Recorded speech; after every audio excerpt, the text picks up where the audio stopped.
أصدقاء السلام عليكم. Bonjour ou bonsoir les amis.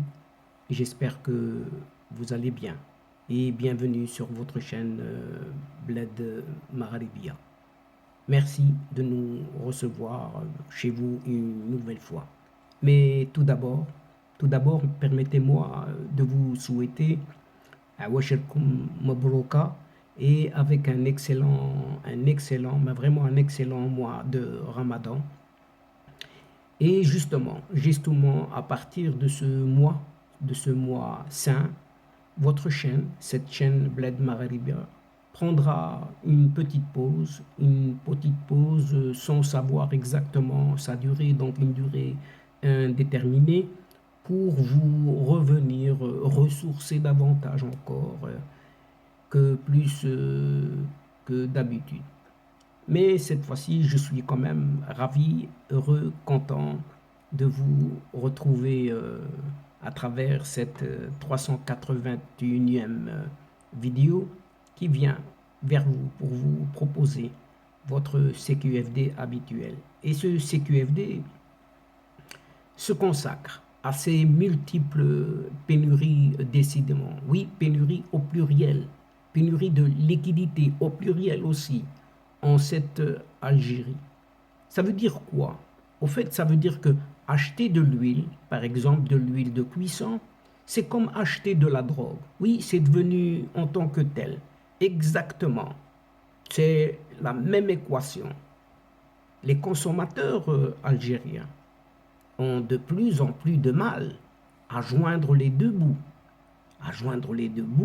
Car les prix des denrées alimentaires grimpent en flèche en cette Algérie, où les consommateurs affirment que l'huile de cuisson et le lait, eh bien, ces deux ingrédients sont si rares qu'il faut amadouer, oui, faire la manche, oui, frotter la manche des commerçants pour en obtenir quelques gouttes. Oui, quelques gouttes d'huile ou de lait. Enfin, parfois, le lait, c'est de la poudre. Ainsi, l'impact des mesures prises pour faire face à la pandémie de coronavirus, puis à la guerre en Ukraine, eh bien, cela rend la vie si dure aux consommateurs algériens. Et on a l'impression d'acheter de la drogue. Oui, d'acheter de la drogue, déclare une dame de 31 ans, avec un mélange de cynisme et de dégoût. Cette même dame, aimait autrefois faire des gâteaux pour sa famille et ses amis et tirer même un tout petit revenu secondaire de sa passion. Mais elle ne trouve plus tous les ingrédients nécessaires dont elle a besoin. Pour acheter de l'huile de cuisson donc, dans n'importe quelle épicerie, il faut être une connaissance, c'est devenu une connaissance du propriétaire du magasin, explique toujours cette dame.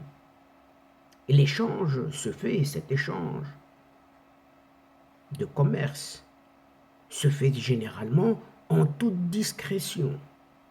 La précieuse réserve étant cachée, oui, dissimulée au fond du magasin. Comme beaucoup d'Algériens et d'Algériennes, elle a remarqué, cette dame, que les choses avaient changé, complètement changé, déjà l'année dernière, lorsque les mesures de covoiturage ont commencé à faire sentir leurs effets dans le pays. Aujourd'hui, alors que le mois de jeûne musulman, du Ramadan, doit commencer ce week-end, oui, qui vient, eh bien, les Algériens redoublent d'efforts pour se procurer de l'huile de cuisson. un ingrédient essentiel dans de nombreux plats spéciaux consommés pendant ce mois de Ramadan. Et cette dame, toujours cette dame, doit parfois quitter son domicile de Blida pour se rendre dans la petite ville voisine de Qléa, où les fruits et légumes sont légèrement moins chers, et elle doit compter sur les commerçants qui la connaissent ou qui la reconnaissent pour obtenir de l'huile de cuisson. Aujourd'hui, oui, les pommes de terre, cette fameuse patate, oui, les pommes de terre sont 30% plus chères qu'il y a un mois seulement. Et les longues files d'attente pour le lait font que les gens font la queue avant le lever du soleil pour en obtenir pour leur famille. Ici, j'ai cessé de le faire car il faut bousculer la foule et parfois se battre pour obtenir sa part de lait, explique un employé de l'administration dans un soupir. C'est humiliant, oui, c'est ce qu'il dit. Mais pour éviter les foules, cela a un coût, a un prix, oui. Et elle paie maintenant environ 420 dinars, ce qui fait environ 2,90 $, presque 3 $, pour 1 kilo de lait en poudre, oui, en poudre, importé par le secteur privé au lieu de 25 dinars. Vous entendez bien, 420 dinars, 25 dinars, et la différence est vite fait. Pour le lait en poudre subventionné les 25 dinars par l'État, alors que cette Algérie produit du lait, mais seulement en quantité insuffisante, petite quantité. Depuis des années, elle dépend donc des importations.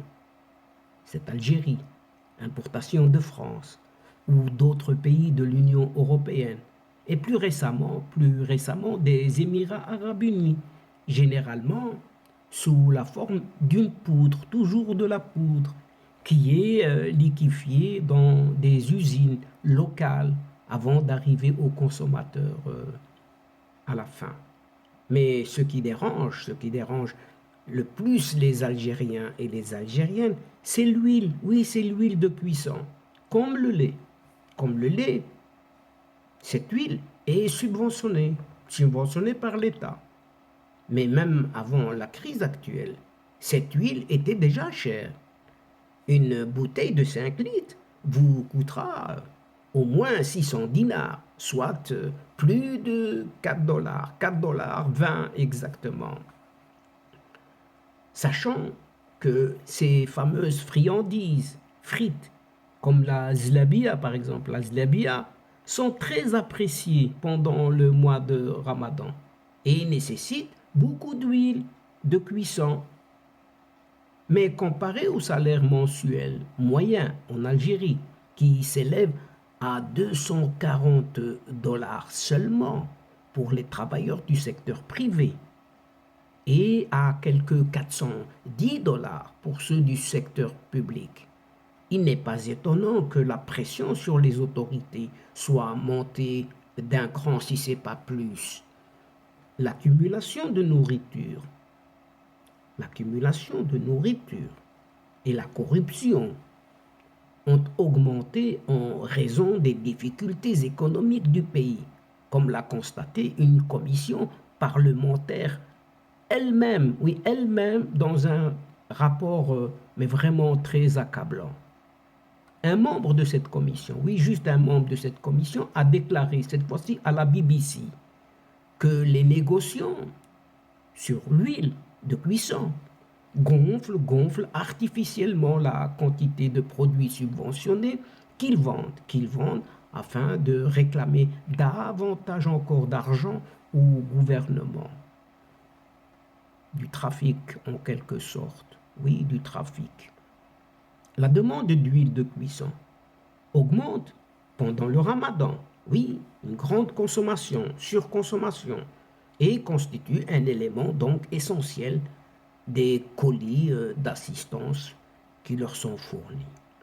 L'année dernière, environ 150 000 infractions ont été signalées aux autorités, dont la plupart ont abouti devant les tribunaux, et des milliers de permis de commerce ont été confisqués, justement ou arbitrairement, on ne sait.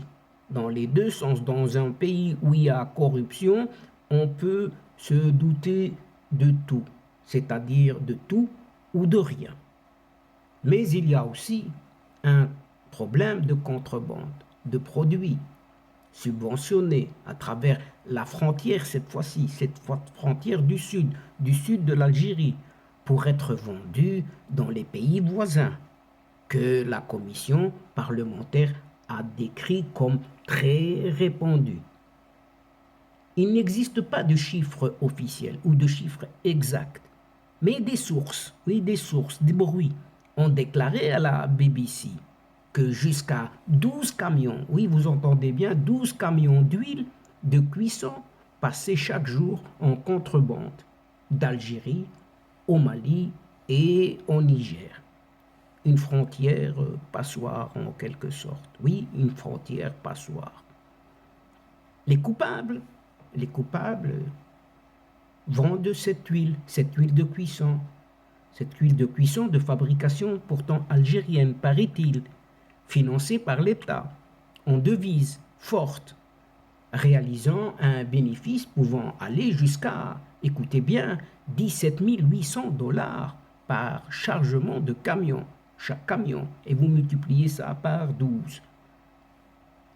Ont indiqué toujours des sources à cette BBC. Au début de ce mois, ce dépassé président, cet athée, a pourtant interdit l'exportation de tout produit alimentaire contenant des ingrédients importés à l'origine, comme l'huile de cuisson, le sucre, les pâtes, la semoule et d'autres produits à base de blé. Mais rien n'y fait, rien n'y fait. Tout y passe, rien n'est contrôlé. Donc, lorsqu'on dit frontière passoire, c'est tout ce qu'il y a de raison là-dessus. Selon certains rapports, ce fameux président, ce sacré président finalement, qui ne contrôle rien, souhaite que de tels actes soient sanctionnés, alors que lui ne contrôle absolument rien. Sanctionné comme, écoutez bien, du sabotage économique. Mais pour trouver les causes profondes de la crise algérienne, il faut remonter beaucoup plus loin, disent un certain nombre d'experts. Mais il faut affirmer, oui, il faut affirmer, chers amis, tout simplement, dans ce pays, la mafia au pouvoir a pillé tout simplement ce pays et surtout cette pauvre population algérienne. Et selon l'économiste Abdelrahman Hadif, la dépendance de l'économie, cette économie algérienne, à l'égard de la vente de gaz et de pétrole, uniquement exportation que de ces deux produits-là, donc hydrocarbures bruts, parlons du gaz et du pétrole brut, comme moteur de croissance de ce pays et source de revenus pour le gouvernement, surtout pour le gouvernement, pour les dirigeants. Et pourtant, ces dirigeants créent de nombreux problèmes. Problèmes, oui, à travers la mauvaise gestion de tous les secteurs. Tous les secteurs n'est pas la moindre de nombreuses transactions ayant lieu sur le marché parallèle, oui, contrebande, ce qui coûte au trésor public des sommes considérables, ajoute ce Abdelrahman Hadif. On craint également que les problèmes économiques ne conduisent à de nouveaux troubles politiques à l'intérieur de ce pays. La hausse des prix pourrait atteindre un point de non-retour, où les liens déjà faibles entre gouvernants et gouvernés pourraient se rompre, provoquant un grand mécontentement au sein de la population, ce que prévient ce professeur Rachid Ahmadouche, qui est de spécialisation sociologue. Les manifestations de rue qui ont renversé, rappelons-nous-en, ce petit abbé, se sont poursuivies pourtant après sa démission, forcée par ce mouvement pacifiste du Hirak. Et cet ancien président, oui, ce petit abbé, a été contraint de démissionner en 2019 face à de vastes manifestations populaires qui l'ont chassé du pouvoir. Son successeur, cet athée sans foi ni loi, qui était autrefois pourtant proche, allié de cet abbé, de ce petit abbé, dénonce désormais à plusieurs reprises cette mafia, alors qu'il en fait partie. Cette mafia qui a pillé les caisses du pays, déjà sous son petit abbé préféré. Malgré le changement de président qu'on vient de désigner, la fin de l'année 2019, de nombreux jeunes restent mécontents et continuent de participer régulièrement à des manifestations de rue jusqu'à ce que la pandémie frappe en mars 2020. Juste à titre de simple petite comparaison, comment la hausse des prix affecte-t-elle les différents pays et les sanctions économiques fonctionnent-elles vraiment? Mais alors que dit l'histoire, cette histoire de toutes ces mesures qui, soi-disant, ont été prises? Et là, ce sont trois petites questions. Eh bien, les trois quarts de la population, écoutez bien, les trois quarts de la population ont moins de 37 ans. Oui, et le taux de chômage a atteint plus de 11%. La plupart des chômeurs, écoutez bien, étant des diplômés universitaires. Oui, des universitaires. Dans le but de soulager la douleur, le gouvernement a déclaré qu'à partir de ce mois-ci, les chômeurs qui peuvent prouver qu'ils ont cherché activement du travail recevront une allocation mensuelle, écoutez bien, allocation mensuelle d'environ 90 $. Seulement, oui seulement. Ils iront loin avec 90 $. Ironiquement, c'est la hausse mondiale des prix du gaz résultant de la guerre en Ukraine qui fait que les autorités peuvent se permettre de verser cette somme, soi-disant, à court terme. Mais tous les économistes insistent sur le fait que cette Algérie ne peut pas se permettre de gaspiller la dernière manne des revenus du gaz, de la même manière que l'augmentation potentielle des revenus du pétrole au cours des 20 dernières années qui a été perdu à jamais. Pourtant, et pour l'instant, les acheteurs, comme le témoignage de cette dame qui a été citée au début de cette séquence, eh bien, les acheteurs sont contraints de rechercher et de continuer de chercher désespérément les meilleurs prix et d'espérer encore et encore qu'un commerçant sympathique leur donne accès à une réserve d'huile de cuisson. Mais en vain, une grande lutte attend ces citoyens et citoyennes algériennes. Et voilà, donc chers amis de la chaîne, c'est ici que prend fin cette séquence en prenant congé de vous. Mais néanmoins, Nous espérons vous retrouver très prochainement pour vous relater d'autres thèmes de votre sécurité, c'est-à-dire ce qui fait discussion entre nous à chaque fois.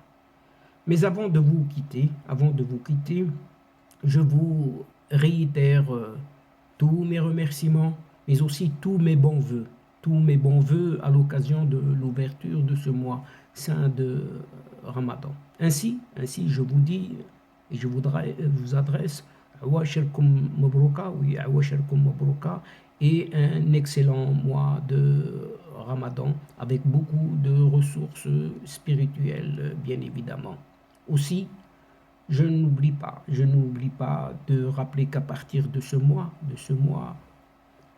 votre chaîne Bled Mararibia prendra une pause d'une certaine durée, pour ne pas dire d'une durée certaine, à savoir une durée indéterminée, pour vous revenir, un tout petit peu plus tard, ressourcer, comme on dit, davantage encore et plus que d'habitude. Donc vous revenir tout simplement en très bonne forme.